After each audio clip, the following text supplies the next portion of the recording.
Alright, what's up, y'all? This is MM11 with another deck profile. This is the very first Yu-Gi-Oh! Day. Champion Bernard Wheeler playing Prophecies. You want to say anything? What's up, YouTube? You know what I'm saying? Spellbook has to play for like 8 years. One of my first Yu-Gi-Oh! Day event with Prophecy. How you know? Alright, we got a deck profile, so here you go. Alright, let's go straight into the build, okay? 3 High Priestesses. No Prophecy deck should run less or anything more. Pretty much 3 High Priestesses. You know what I'm saying? I ain't got to explain it. Let me flip this around so y'all can see it real better. 3 High Priestesses. No explaining. 3 Spellbook Magicians. Ultimate Rare. I ain't trying to brag, but you know, I think I draw them easier. I think I'm cheating. Alright, once again, no explanation there. Got your Gaichi, got Gusto Phoenix, Shine Elf, can go into that if your opponent don't attack you because you can protect with Fate. Okay, I played somebody today and I have used Spellbook or Fate to put this dude back face down because there's no reset on the battle phase. It got attacked, and then, you know, I flipped up, searched out another Star Hall and just set me up for game because I taught that High Priestess. 2 amazing. Now we have 2 Effect Veilers. I mean, come on, why not? Who like monster effects going off in the game? I don't like Rabbit, you don't like Rabbit. You know what I'm saying? So we ain't having no sets. Okay, next.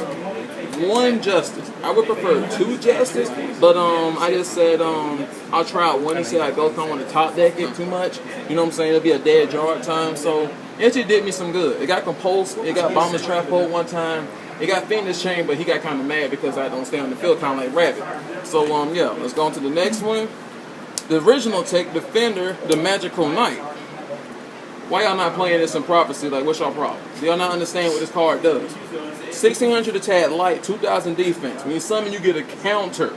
Okay, that means that I can take as many from Star Hall as possible as I want to keep protecting this card. And he might be coming out at 2500. You can't get rid of it. Like, for real, just grow up. Use this card. Next, 2 Kaiku the Ghost Destroyer. I ain't even going to explain this card. I'm going to just say E-Dragons. I played a great E-Dragon player today. He didn't have only but 1 Big Eye and 1 Drago Sack, and he still got to the finals of me. Really good player. Besides, they both might be the one the next ban list anyway. But Kaiku actually put in work. I didn't want to bandage though, so I chose under that effect. That would have helped him out. Next, 1 Trugodia. Yes, it's Ultimate Rare. Take a look at that. Yeah, I got one. Okay. 1 Ultimate Trugodia. People probably question this, but sometimes you get a dead hand, and also, you know, Prophecies just have like 2 Fate, Eternity. You have like a tower, but no secrets or no judgment. Then sometimes you want to drop trade to come and stall your opponent. It came in clutch. I played a dude who played 6 Samurai. He had Shien on the field. I had summoned Kaiku. I had suicided Kaiku into a Shien, dropped Trugodia, and attacked over Shien. Everybody in the shop just kind of got crazy about that move, so I do like that tech. 1 Dragon the Spiritualist. Once again, I prefer 2, but he did his job today. I had to protect the hell out of this card. Like, over and over again to protect him. I never used the effect, but I shut down Evil Swarm with it. E-Dragon, the E-Dragon got really hard. You know what I'm saying? He did his best, though. Now, let's go over. Let's go to the spell lineup. 1, 2, 3. Spellbook of Judgment. I don't got no damn money. I borrowed this from a friend. And when I get a job, I'll probably buy the deck. But once again, self-explanatory, but I know that his day is going to end soon on the ban list. But hey, I'm first Yu-Gi-Oh! Day champion, so what? Next, 3 Spellbook of Secrets. Don't even freaking ask me why. You already know how that work out. That's like saying I don't play Stratos and Heroes, but you already know what to do. Let's go to the next one. I'm not trying to be obnoxious, but you know, I just like common sense. Alright, 1 Spellbook Tower. Once again, preferred 2. But sometimes it's like, it doesn't matter because it's like, I can start off with it, or I can just search it so easy. Prophecies are really good at that. So I was like, nah, I don't need 2 to mess me up. I had played a Ditto and I had lost. I lost to a Prophecy player who's a little bit more experienced than me. He plays 2 Tower. And so I was like, okay, I want 2 Towers, but it was like, you know, whatevs, you know what I'm saying? It's a Ditto, but somebody else whooped his ass. No offense. And I had to play him no more in the finals. Next, 2 Spellbook of the Zephyr. I don't like American names a lot, so I'm going to say Book of the Zephyr because it sounds harder. America, I know what you're doing with your card names. Alright, 2 Spellbook of the Zephyr. Pretty much, you know the deal. You reveal, activate another Spellbook counter, or add 1 on Star Hall. Pretty good card. Moving on. 2 Spellbook of Fate. I really don't recommend no more than 2 or less than 2. I think it's just really solid at 2 of them. It has 3 freaking effects and it doesn't target. If this card don't get hit, I mean, I'm not definitely going to complain, but this is a little bit broken, but for $6, I think that's kind of cheap for its effect. Next, Ultimate Spellbook of Power. I'm not selling this, so don't ask me. Common Spellbook of Power. Okay, he ain't got a brother yet, but you know, eventually he'll get a Spellbook of Power. Okay, this card boosts up by 1,000, you know, attack. And the kid, when it succeeds in battle, I search out a Spellbook card. Pretty good at 2. I wouldn't mind 3, but you know, 2 is pretty solid. Now, 3 Spellbook Star Halls. Some people might hate, but this is pretty much the breadwinner this whole day. I attacked the very great Evil Swarm player today with a Spellbook. I mean, not Spellbook Magician, but I attacked him with a Defender the Magical Knight. This nigga was buffed up. Excuse my language. He was buffed up really high. And it's like, you can't kill a Bombless Trap or anything like that because I can say that. I explained that earlier. I had like 6 on one, 9 on one, and 4 on the other. Just a juggernaut. You know what I'm saying? Next card. 1, 2, Spellbook of Wisdom. This is our Forbidden Lance. We lose no attack power. So pretty much I recommend this at 2. Hell, I probably wanted 3.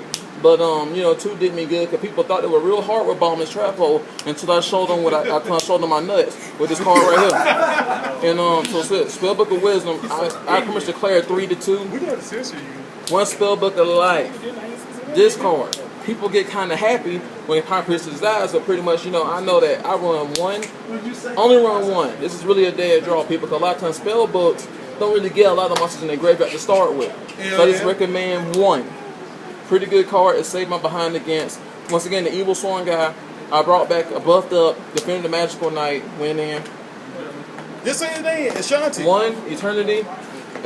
Spellbook of Eternity. I actually wouldn't mind 2 of this card either. It's 2 clutch in the game. When I get this card, it just feels like I got a girl's phone number. It's like I just feel reassured that she just want to take me home. Okay, it's like I can burn secrets, I can burn judgment, but I can do that knowing I'm finna get it right back to my freaking hand next turn.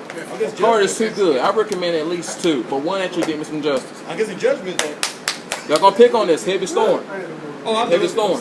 Y'all gonna fire up Heavy Storm and Prophecies, but that's just a good ass idea. It's an out. Because I can either blow up all your back row and I can nuke my own, pretty much my own Star Halls and search out to my hand or to the field if I blow up, well, not tower, but I got out Spellbook Magician in defense, another Spellbook Magician in defense, and I buffed them up with Power and Star Hall afterwards. So like pretty much it's an in and an out at the same time. I recommend it. People love Bombless Trap Hole. People love Deep Prison Miracles. High Priestess can't do it all by herself. Monster Reborn, Dark Hole, self-explanatory. I know some of these people on Pojo, the Pojo Noob saying Dark Hole's a bad card, don't play it no more. Well, you know what I'm saying? I ain't got nothing against you guys, but like really, it's too generic and it does too much of a good effect to just be like, I'm not going to run it at all. Recommend these 2, and then Judgment gets a counter for any spell counter played. Why not nuke the field and then get a counter or reborn back to High Priestess? That's stupid. Okay. Next. Solemn Brigade. I ain't got to explain this. Everybody in the YouTube video does the Solemn Brigade. Let's move to the next. And finally, Threatening Motherfucking Roar. This card right here fended off the same E-Dragon player. I had Spellbook Magician, I allowed life points. I could freely summon this nigga in the tap position. And then in my turn, when he swamped the field with Drago Sack or whatever, Chain Threatening Roar, he scooped or wanted to scoop because he knew that he don't get no attack through. And I'm finna just pretty much do the Prophecy Spam Circle all over again. That's all my traps, and people have to tell you that I actually had no side deck for this whole tournament. And people thought that was funny, but yeah, I had no side deck, so I would say skill alone kind of won me the duel. You know, pretty much. I entered at the last moment. You know, I was kind of like, why not? Let me give it a shot. You know, my friend helped me build a deck and all that. He's also the shop owner, Antoine Russell, and I just say, no side deck, I'm finna go all the way in. Prophecies are really that good, so you can run over all your opponents without even having to side deck if you play smart. This is a technical deck. People can say it's pretty much 1-2, 1-2, but you gotta know how to spin the cards, you gotta know how to wait on certain cards in the game. So pretty much, this is my deck profile on Prophecies. I'm the first Yu-Gi-Oh! Day champion of Albany, Georgia, Bernard Montreal Wheeler, and signing out.